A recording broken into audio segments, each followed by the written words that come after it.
यातच संपूर्ण समाजाचा विजय आहे की आपण घरी राहावं आणि या व्हिडिओला लाईक आणि शेअर नक्की करा. आणि हो, चॅनल सबस्क्राईब करायला विसरू नका. जय हिंद.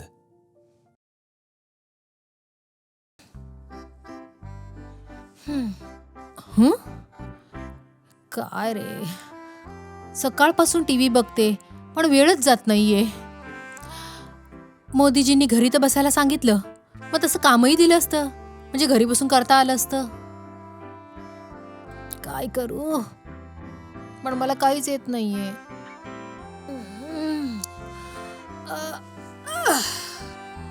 विनूजी, ओ विनूजी, हे काय, तुम्ही तर घरीच ऑफिस खोललंय ना? आता तर ऑफिसचा टाइम पण संपला. उठा ना, चहा पाणी घेऊया, थोडा गप्पा मारूया. मोदीजींनी लॉकडाऊन मध्ये घरातून बाहेर जायला मना केलंय, बायकोशी बोलायला मना नाही केलंय. अहो मालतीजी, वर्किंग फ्रॉम होम आहे.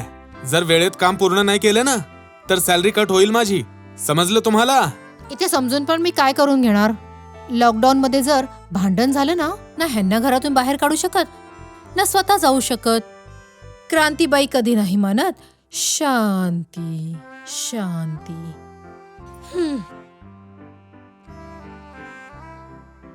काही हरकत नाही विनूजी, तुम्ही करा तुमचं काम, चहा मी बनवते. अरे वा, खूपच छान मालतीजी. पण मालतीजी, आज ना चहा प्यायचा मूड नाही. एक काम करूया, मी हा मेल करून घेतो, त्यानंतर मी माझ्या हातची एकदम मस्त कॉफी पाजतो. अरे, कॉफी तुमच्या हातची? खोटं तुम्ही बोलत नाही, एवढा आनंद सहन नाही होते हो. तुम्ही राहू द्या, मीच बनवते कॉफी.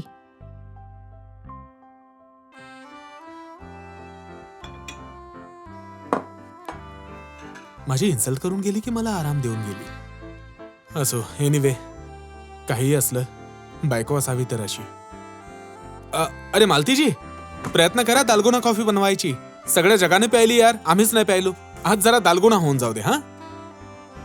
हा 10 मिनिटात बनवते दालगुना कॉफी. हा ओके.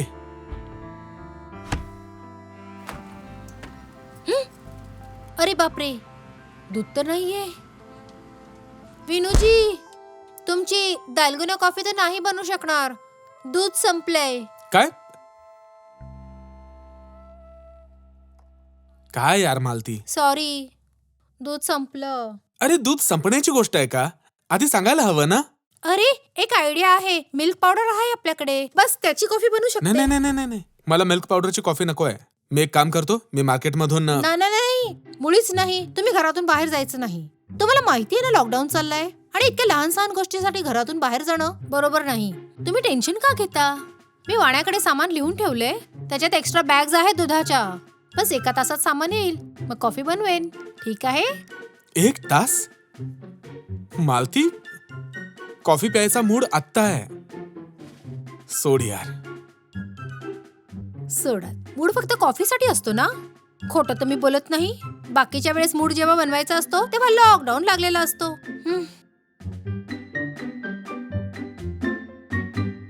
घरात सामान सुद्धा ठेवत नाही ही. कसं होणार आहे कोणास ठाऊक.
हो, 2 मिनिटं.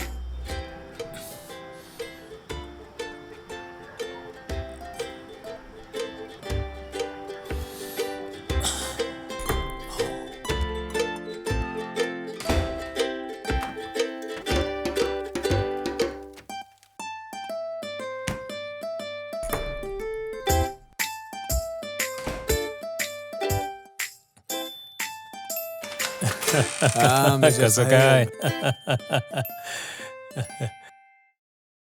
अरे हे काय? मेजर साहेब, ती मीटिंग होती ऑफिसची, ते ऑन व्हिडिओ कॉलिंग. तर मेजर साहेब, तुम्ही ही काय अवस्था करून घेतली आहे? हा? अरे हे लॉकडाऊनचा वेळ होता, घरची शेती आहे, म्हटलं वाढून घ्यावी. पण खूप चांगले दिसताय तुम्ही. थँक्यू. दूध. हा.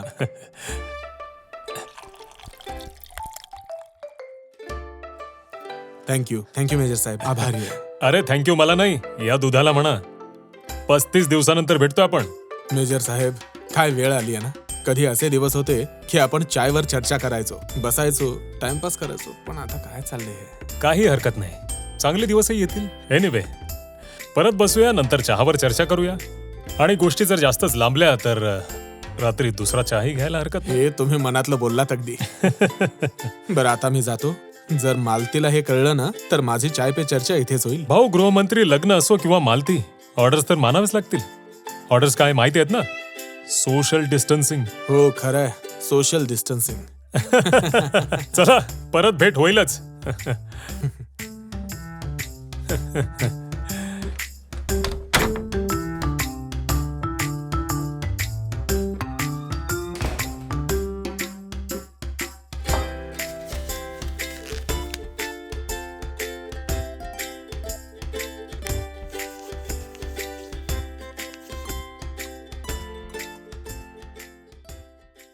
हे घ्या मालतीजी, हा? दूध आलं. बनवा आता कॉफी. दूध? हे कुठून आलं? ओ नो विनूजी, तुम्ही घरातून बाहेर गेला होता? केव्हा? आणि कुठून आलं हे दूध? अहो, तुम्ही कॉफी बनवा ना, तुम्हाला काय करायचंय? नाही, पहिले तुम्ही मला सांगा हे दूध कुठून आलं? तुम्ही का गेलात घराच्या बाहेर? मना केलं होतं ना मी तुम्हाला. तुमच्यात तर पेशन्स नाहीयेत. लवकर सांगा दूध कुठून आणलं? अरे जरा शांत शांत शांत शांत शांत. म्हणजे एवढं ओरडताय कशाला? तुम्ही कोविड सारखं पसरतच चाललाय. बघा विनूजी, आता लवकर सांगा कोणाचं दूध आहे? आता हा काय प्रश्न झाला? डेफिनेटली गाय किंवा म्हशीचं दूध असेल ना. मी तर दूध देणार नाही ना. विनूजी, सांगता की दूध फेकून देऊ? नाही, मेजर साहेबांचं दूध आहे. आय मीन मेजर साहेबांच्या घरून आणलंय दूध. घरातून? म्हणजे? ओ नो विनूजी, हे काय केलं तुम्ही? मी तुम्हाला मना केलं होतं ना घरातून बाहेर जायला, पण तुम्ही हे ऐकतच नाही जरा पण.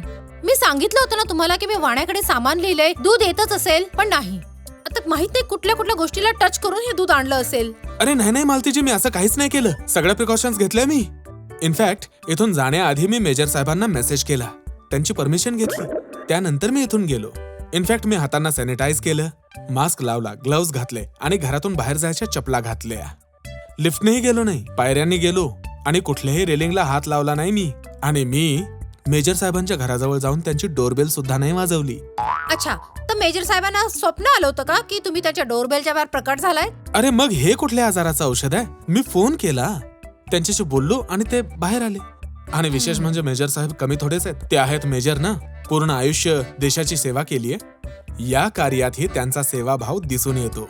तुम्हाला माहितीये, मेजर साहेबांच्या भांड्याऐवजी या दुधाला कोणीही स्पर्श केला नाही. या प्रिकॉशन्स सहित त्यांनी या दुधाला या ग्लासमध्ये टाकलंय आणि तिथून ट्रॅव्हल करत हे दूध सरळ इथे पोहोचलंय तुमच्या सेवेत. आता बोला, मी यात काय चूक केली? मित्रांनो, आता जे विनूजींनी केलं ना, मी त्याला चुकीचं म्हणेन किंवा बरोबर म्हणेन. कारण की विनूजी खूपच सेफ्टी आणि प्रिकॉशनच्या सोबतच बाहेर गेले आणि सामान घेऊन आले. पण तरीही नव्हतं जायला हवं होतं. आणि सगळ्यांनी ही गोष्ट लक्षात ठेवायला हवी की अशा छोट्या छोट्या गोष्टींसाठी आपण घरातून बाहेर पडता कामा नये. म्हणूनच यासाठीच आपल्याला आपल्या इच्छा आणि आवश्यकतांमध्ये फरक करणं शिकावं लागेल. जर तुम्हाला खूप आवश्यक काम आहे तेव्हाच तुम्ही घराबाहेर पडा. आणि जर आवश्यक काम नाहीये तर घरातून बाहेर पडायची गरजच नाही. कारण सरकार आज जे काही करतंय ते आपल्या भल्यासाठी करतंय.